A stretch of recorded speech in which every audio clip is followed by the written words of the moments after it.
Well, we have Andrew Randa, who joins us from Lafia, Nasarawa State, this afternoon. Good to have you with us, Andrew. Hello, Donna. Thanks for having me on the show. Thank you very much. We'll take that. I said we're going to draw soup, but you know how call it Nigeria. We're hoping that on Monday we'll be a proper settlement. Very, very true. Exactly. But of course, let's talk about that game now. What did you make of the performance of the Super Eagles? I mean, all over social media, a lot of fans actually said that game was fixed because they couldn't understand how the Super Eagles were playing yesterday. They looked like they lacked coordination. But what did you make of that? Well, I'm not necessarily surprised because of recent, the Super Eagles have not necessarily been very good on the road. When we played out in Rwanda, wasn't really pretty watching them. Other games too, against Benin last time out, they went in front 1-0, through Rwanda, and then Benin came back, clawed back, to win 2-1. So if you understand how this particular squad of Super Eagles play, they are not necessarily good on the road. So it wasn't really a surprise for me per se. I didn't think we were going to lose. I was not happy with the performance, but I wouldn't say it was a fixed game. It's just how the Super Eagles are on the road. The last time I was very, very happy watching the Super Eagles play was against Antope in Agadir. Fortunately, I was in Morocco for that game. We won 10-0. I enjoyed the goals, I enjoyed the football. But after that, I'm not sure I've actually watched the Super Eagles game away from home that I actually loved the goals, I enjoyed the football. So this is not new to me, actually. Right, it's not new to you. We've got Victor Osimhen, the former Africa Cup, the man who is standing as Africa's best player. There's Ademola Lookman, who is on the verge of winning Africa's best player. There's Victor Boniface in that one. There's Sterling Nwabali, the goalkeeper. There's William Troost Ekong. There's Kelechi Iheanacho. There's also Alex Iwobi, Calvin Bassey, superstars in the Nigerian national team. But it just feels like they've not been able to find that click. A lot of people are of the opinion that it is individual football that they are playing, not team football. Let's be very honest, it's going to be very difficult, except in a tournament setting, that you will see Nigeria or the Super Eagles play in a format or the way that will be suitable to everybody. Remember, this game was played on a Thursday. Some had games on Sunday. They couldn't connect their flights till Tuesday.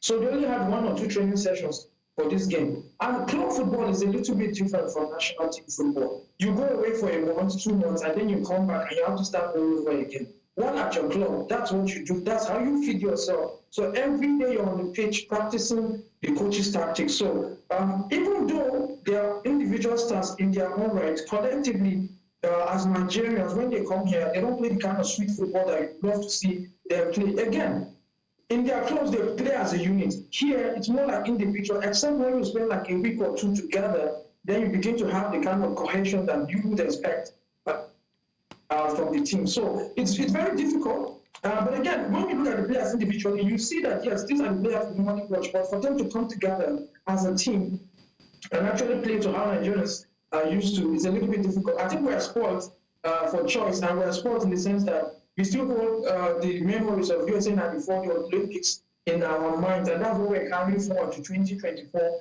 and all that. So it's going to be a little bit different. Things have changed. Again, there are no more minnows in African football. People laugh at me when I say this, but that's the truth. You know, you can't be stagnant in one place. A lot of things are going to change, and that's what we're saying. So if you remember the last Nations Cup in the Ivory Coast, Nigeria had a clear pattern: sit back and hit them. Everybody knew that. It wasn't pretty to watch, but it was efficient till we got to the final and we lost to the Ivory Coast. So it's going to be a little bit difficult. If they spend more time together, let's say 2-3 weeks before a tournament, I will understand. So it's pretty difficult, to be honest with you. But again, Victor Osimhen, clutch striker, brilliant finish to get the game at 1-1 for Nigeria. It's constantly showing us what he can do. A few players on the run yesterday, Ademola Lookman, Alex Iwobi, Grebe Osho, unfortunately, he got his debut in such a crazy game. It was raining, the pitch was wet, the football was very aggressive. You could see that he was struggling to cope, and he was taken out at halftime. So, give and large, not a brilliant performance, but I'll take the result. All right, so taking the result, and you mentioned Victor Osimhen. Of course, he has had 37 caps and is now Nigeria's joint second all-time top scorer, having matched Segun Odegbami's 23-goal record against Benin Republic. Now, only Rashidi Yekini, will say may he so continue to rest in peace, only Rashidi Yekini has scored more goals with 37 goals. Victor Osimhen has been out of the Super Eagles, and he came back and he got the equalizer for Nigeria. And I keep asking this question, why can't our other strikers step up when called upon?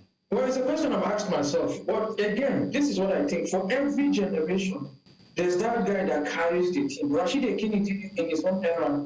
Victor Osimhen is doing it in this era. Prior to that, you had Yakuba Ayebini, who was basically the main man. Then the support cast was Gichuku Uchi and a few other guys, Julius Agabowa and all that.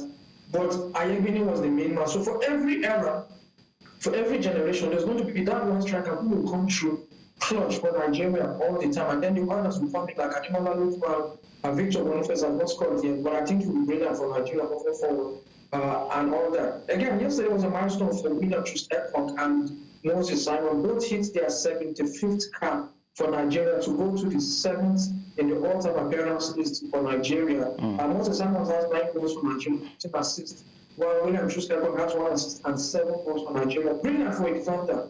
I've not done my research yet, but I think he's the second highest goal scoring defender in the history of Nigeria, second or third. I've not finished my research yet, but that's a good one to watch. But like I said, Victor is Victor, both at club and country level. He's a clutch guy for Nigeria. He's the leader of the strikers in this particular era. But the prayer and the hope now, like I told you, the hope is what keeps us alive.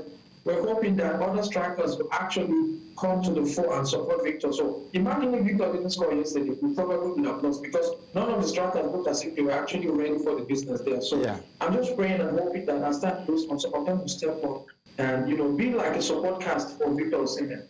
Right. I'm talking about the strikers and other players and the support cast now.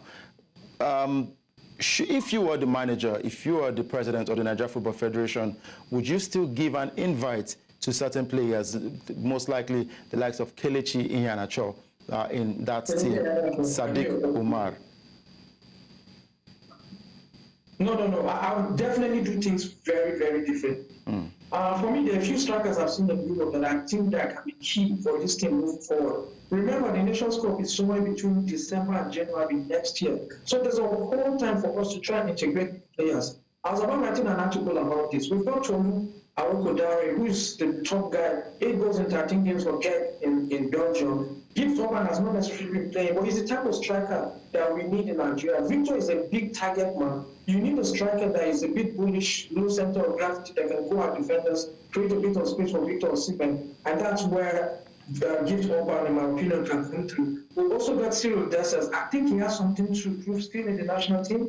He's got a bit of goals for Rangers in Scotland and in the Europa League too. And then, of course, Tolu, I'm a huge fan of the player. He plays more like a polo match. So in the national team setup, you need different type of strikers for different type of occasions, especially on the African continent. We have people like Sadiq Umar and Paul Onuachu who are like for like. So if you don't see Paul, you will see Sadiq. If you don't see Sadiq, you see Taiwo Awoniyi. So it's a like for like thing. And I think it's high time that we begin to integrate the likes of Tolu, who is about 6'4", 6'3", big target man. He could be a battering ram like we love to call it in the streets. And so if I were the one, Sadiq Umar, with due respect to him, he's my friend. He's not going to like me saying this, but I wouldn't bring him into the team now. Maybe if he starts scoring at Real Sociedad, then maybe. We've also got Taiwo Awoniyi in the wings. We've got Paul Onuachu, who has not necessarily played for Southampton. And then you've got Paul Onuachu. So for me, I'm going to look at the striking option. Don't forget, Terry Murphy is actually injured at the moment. He was part and parcel of this team. He was at the Nations Cup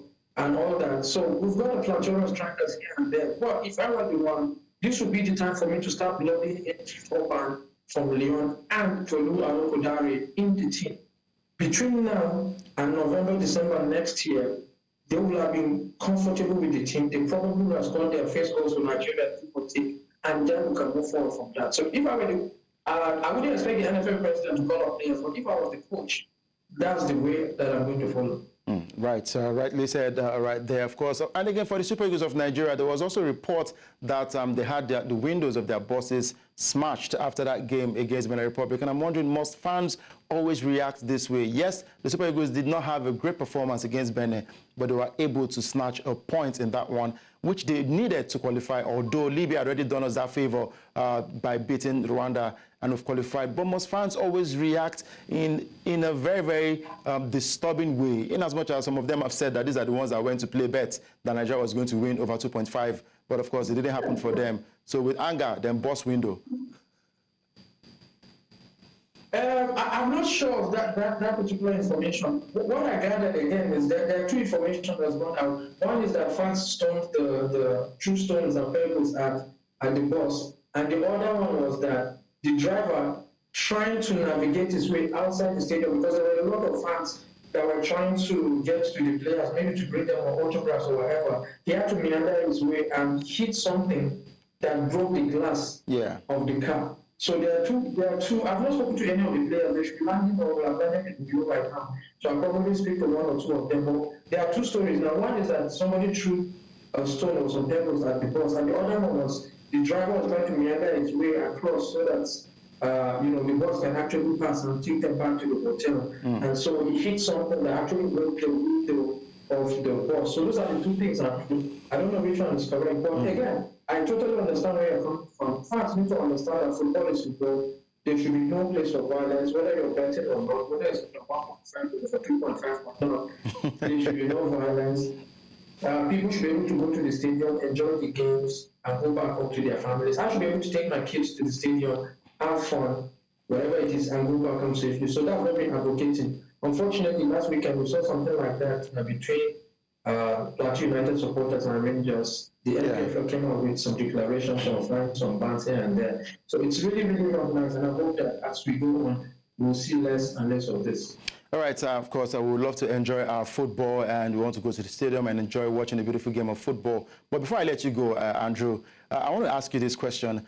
Has the game of football lost its soul? Take it back to way back in the years. You also mentioned the likes of USA 94, where Nigeria performed so well. Atlanta 96, we saw the great players who won gold medal for Nigeria. We've seen great players, the likes of Roberto Carlos, there's Romario, there's Bebeto, Denilson, Zinedine Zidane, Figo, Puyol, loads of these great players.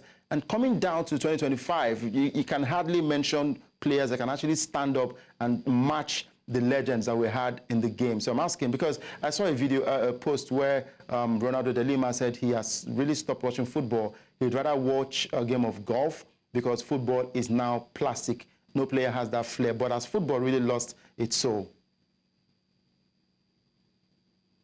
Yes, I would say yes, emphatically. I did a video on Instagram or one TikTok video, and this is what I said. For me, I grew up in the era in the late 70s, 80s. I watched a lot of players, flair players in that sense. Michel Platini, you mentioned Ronaldinho. We had a lot of guys, Ronaldo, the Brazilian. We had Cafu, we had Bebeto, we had Socrates, Emilio Bodrechino.